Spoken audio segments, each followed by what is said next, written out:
Marcus needed the money more than you. My mother said it so casually, I thought I'd heard her wrong. I was standing in my apartment kitchen, still wearing my blue work uniform, one shoe half off, staring at the stack of overdue bills beside my laptop. On the screen was the confirmation for the mortgage transfer I'd sent 3 days earlier. Before we continue, please hit the like button, subscribe to the channel, and turn on the notification bell for updates. The final transfer, apparently. What do you mean you sold the house? I asked. The market was good, Mom said. Your father and I decided it was time. In the background, I heard laughter. Marcus. Then a loud male voice. Tell her I finally got the truck. My grip tightened around the phone. I looked around my apartment. Tiny kitchen, peeling cabinet corners. A table I bought secondhand 6 years ago because every extra dollar had gone to them. 10 years. 10 years of overtime shifts. 10 years of wiring money every month because my parents told me the house would eventually become mine anyway. And now, my mother was talking like I'd donated spare change. How much did it sell for? I asked quietly. She proudly told me the number. My stomach dropped. It was almost exactly what I'd paid into that house over the last decade. You said I was helping pay it off, I whispered. You were helping family, she snapped immediately. Don't make this transactional. Then came the line that finally cracked something open inside me. You never owned anything, Crystal. Marcus laughed again, somewhere behind her. Not embarrassed laughter. Celebrating. That's when I realized they'd already spent some of the money. I should have screamed. I should have driven straight over there. Instead, I just said, okay. My mother exhaled like she'd won. That's mature of you, she said. I knew you, understand. I ended the call before she could say anything else. For a few seconds, the apartment was completely silent except for the hum of my refrigerator. Then I walked to my bedroom closet. At the very back sat a black fireproof lockbox I hadn't opened in years. Inside were folders stuffed with wire confirmations, bank statements, tax records, and old refinance paperwork my father once asked me to sign during a temporary mortgage adjustment. Back then, I hadn't questioned it. My parents always made me feel selfish for asking questions about money. I sat at the kitchen table, flipping through documents, until I found the page I vaguely remembered.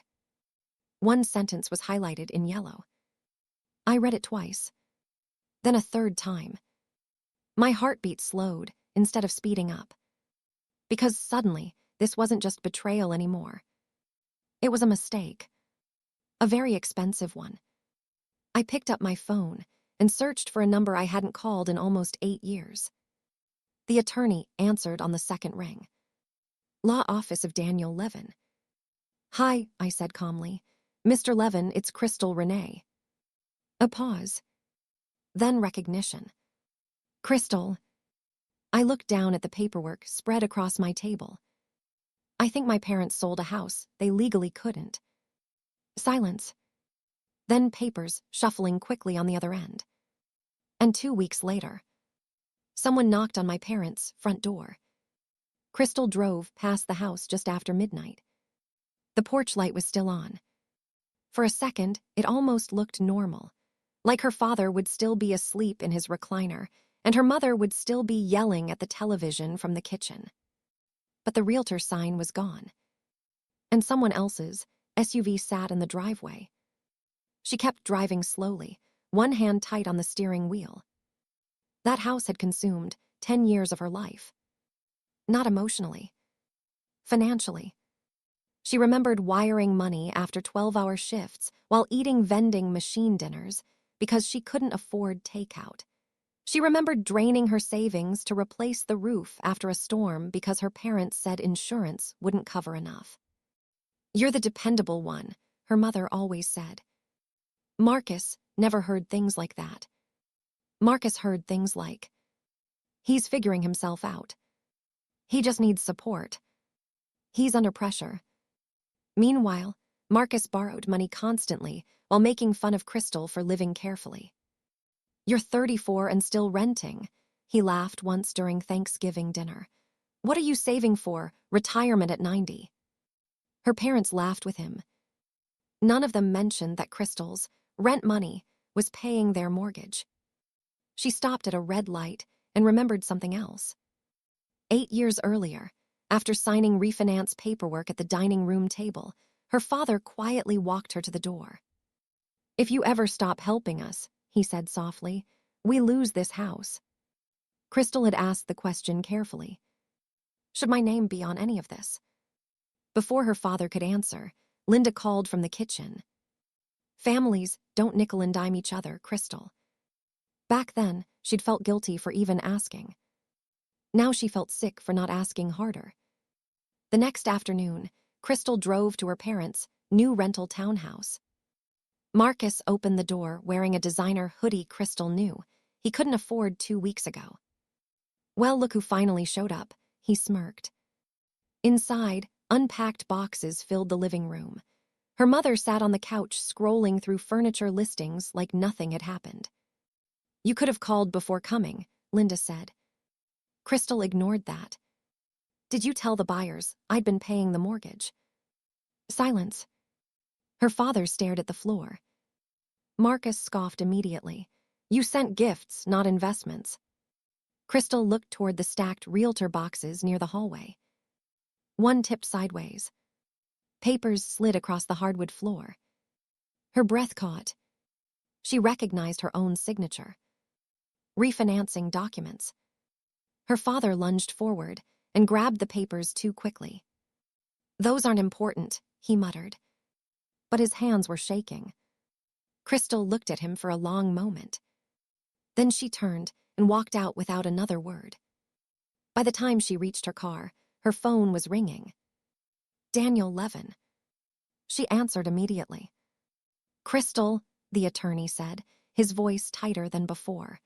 Your father included you in something much bigger than you realize. She froze beside her car door. What does that mean? You need to come to my office immediately.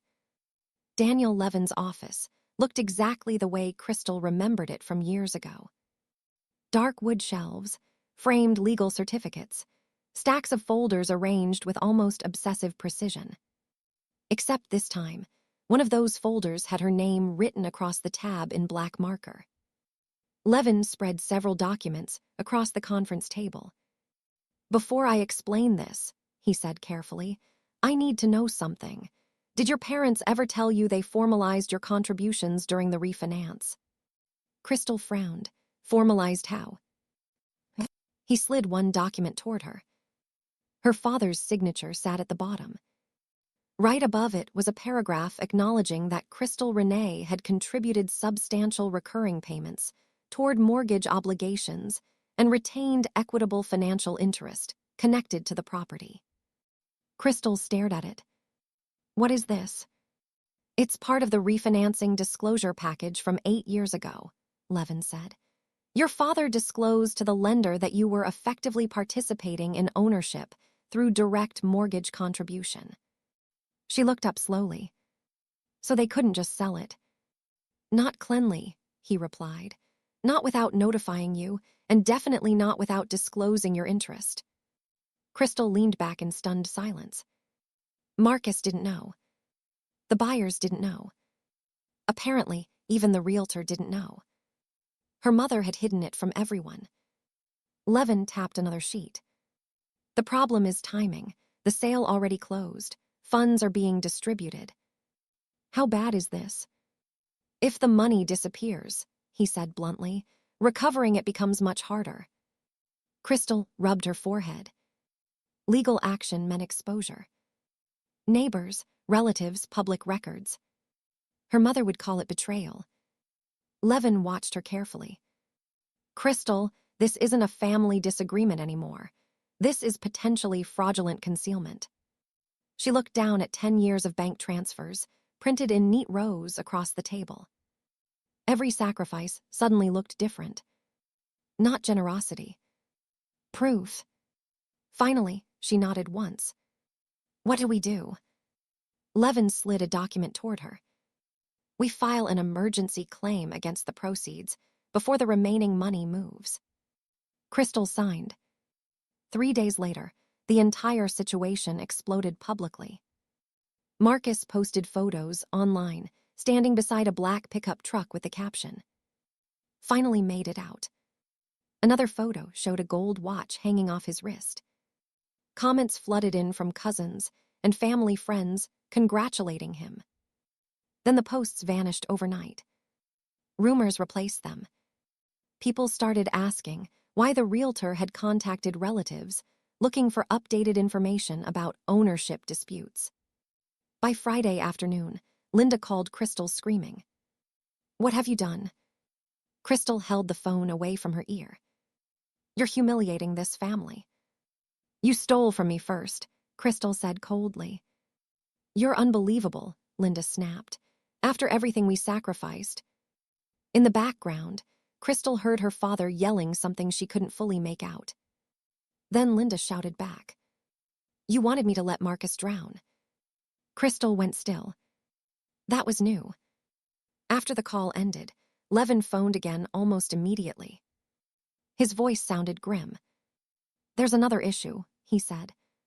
Crystal closed her eyes. "What now?" "Your brother already spent money that legally may not belong to him." The knock came just after 9 a.m.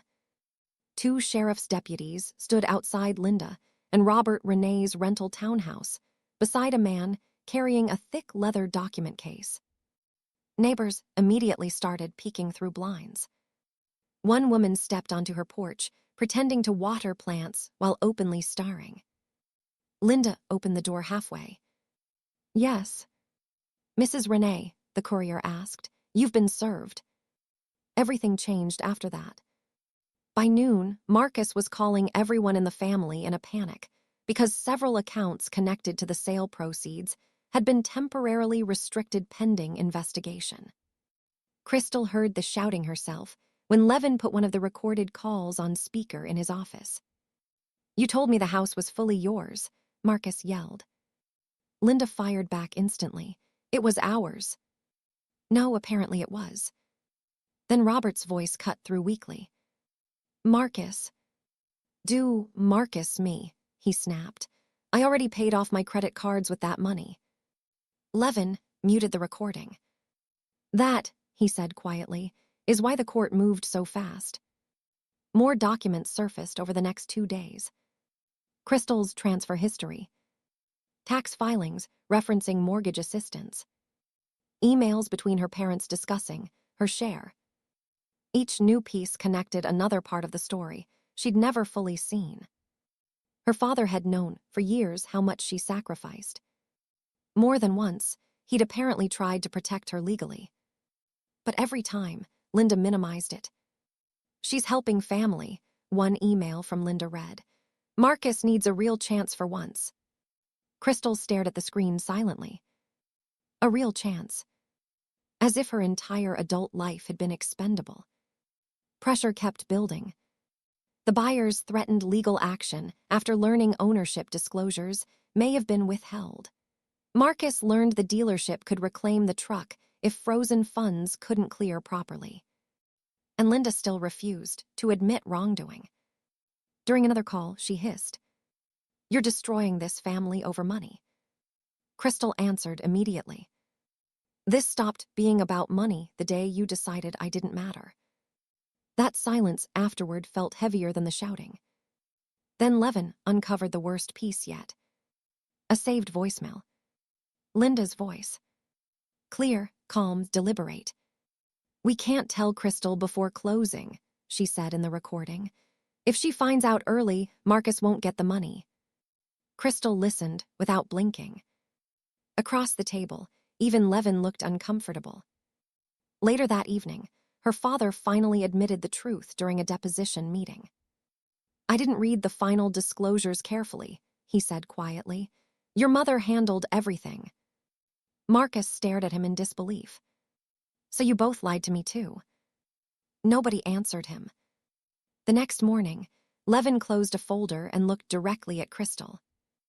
"The hearing tomorrow determines who legally owns the proceeds." Crystal nodded slowly. And for the first time in her life, her mother looked scared of her. The courtroom mediation room was smaller than Crystal expected. No dramatic audience, no packed gallery.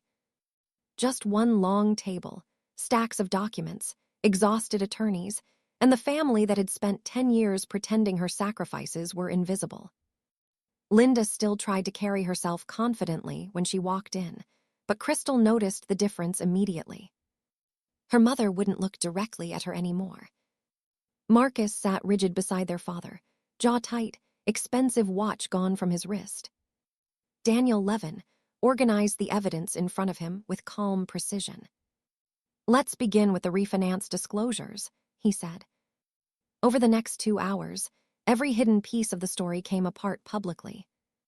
Crystal's monthly transfers were projected across a screen year by year. Mortgage payments, roof repairs, emergency loan coverage, property tax assistance, 10 years of contributions. Then came the signed refinance agreements. Robert Renee had formally acknowledged Crystal's financial participation in the property during the lender negotiations years earlier. The mediator looked toward Linda. "So you were aware Ms. Renee held documented equitable interest?" Linda shifted in her chair. She was helping family. "That wasn't my question." Silence. Levin introduced the emails next. Then the voicemail. The room became painfully quiet as Linda's recorded voice filled the speakers. "If Crystal finds out before closing, Marcus won't get the money." Marcus lowered his head slowly. For the first time since this started, he looked embarrassed instead of angry. Crystal's father broke first. He covered his face with both hands as Levin listed everything Crystal had sacrificed while paying their mortgage. Delayed home ownership, retirement savings, relationships that collapsed because she was constantly working overtime, years spent renting tiny apartments while financing someone else's stability. Crystal never raised her voice once. That somehow made everything hit harder. When the mediation ended, the ruling came quickly. A substantial portion of the sale proceeds would remain frozen and redistributed according to documented financial interest.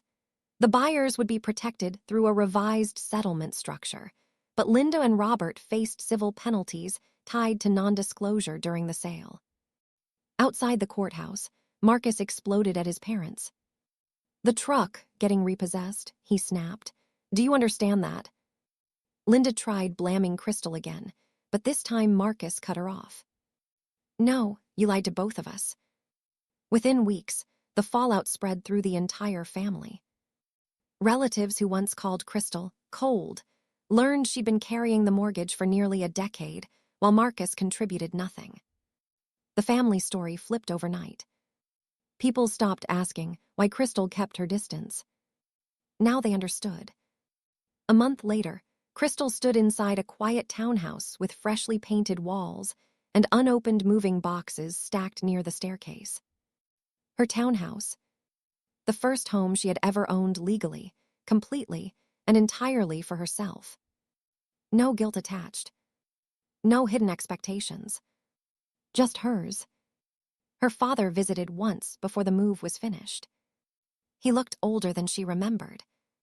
"I'm sorry," he said quietly. Crystal believed he meant it. But she also understood some apologies arrive years too late to repair anything. Linda never apologized. The last thing she said during a tense exchange outside the old rental was, "After everything we did for you." Crystal interrupted calmly. "No, after everything I did for you." Linda had no response to that. Marcus texted her once several weeks later. "I thought they loved me more. Turns out they just lied to both of us differently." Crystal never answered. She changed her phone number soon after, stopped attending forced holiday gatherings, stopped wiring emergency money every time someone in the family made bad decisions. For the first time in her adult life, helping people was no longer the same thing as sacrificing herself. One evening, After unpacking the last box, she stood alone in the doorway of her new townhouse, holding a single brass key in her hand. Quiet, stable, owned outright. And as she locked the door behind her, one thought settled heavier than all the others. The house my parents sold was never really theirs to give away.